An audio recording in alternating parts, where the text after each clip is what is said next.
ഷാരൂഖ് ഖാനെ സൂപ്പർ സ്റ്റാറായി കണ്ടിട്ടില്ലെന്ന് കമൽ ഹാസൻ. താൻ നിർമ്മിച്ച ഹേറാമിൽ സൗജന്യമായാണ് കിങ് ഖാൻ അഭിനയിച്ചതെന്നും കമൽ വെളിപ്പെടുത്തി. മുംബൈയിൽ തന്റെ പുതിയ ചിത്രമായ ഇന്ത്യൻ 2 പ്രൊമോഷൻ ചടങ്ങിനിടെ മാധ്യമങ്ങളോട് സംസാരിക്കുകയായിരുന്നു തെന്നിന്ത്യൻ താരം.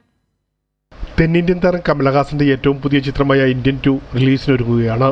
ചിത്രത്തിന്റെ പ്രൊമോഷനുമായി ബന്ധപ്പെട്ടാണ് നടൻ മുംബൈയിലെത്തിയത്. ചിത്രത്തിന്റെ ആദ്യ ഭാഗം പുറത്തിറങ്ങിയത് 1996-ലായിരുന്നു.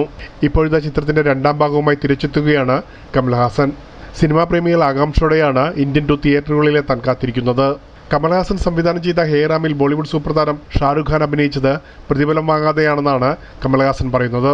പുതിയ ചിത്രം ഇന്ത്യൻ 2-ന്റെ പ്രൊമോഷൻ ചടങ്ങിനിടെയാണ് കമൽഹാസൻ ഇക്കാര്യം വെളിപ്പെടുത്തിയത്. As a matter of fact, Shahrukh Saab made that film for free. And what more do you need? That cannot be done by a superstar. Shahrukh ഖാനെ സൂപ്പർ സ്റ്റാറായി കണ്ടിട്ടില്ലെന്ന് കമൽഹാസൻ പറഞ്ഞു.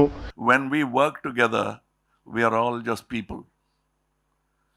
I don't see a superstar. He doesn't see a super director. Doesn't see. We are friends. സൗജന്യമായി തന്റെ സിനിമയിൽ അഭിനയിച്ചതിൽ ഷാരൂഖിനോട് എന്നും കടപ്പെട്ടിരിക്കുന്നുവെന്നും കമൽഹാസൻ വ്യക്തമാക്കി. ഹിന്ദിയിലും തമിഴിലുമായി 2000-ൽ release ചെയ്ത ചിത്രമാണ് ഹേറാം. ഷാരൂഖ് ഖാനോടൊപ്പം കമൽഹാസനും ചിത്രത്തിൽ പ്രധാന വേഷത്തിലെത്തിയിരുന്നു. പ്രേംലാൽ, കൈലി ന്യൂസ്, മുംബൈ.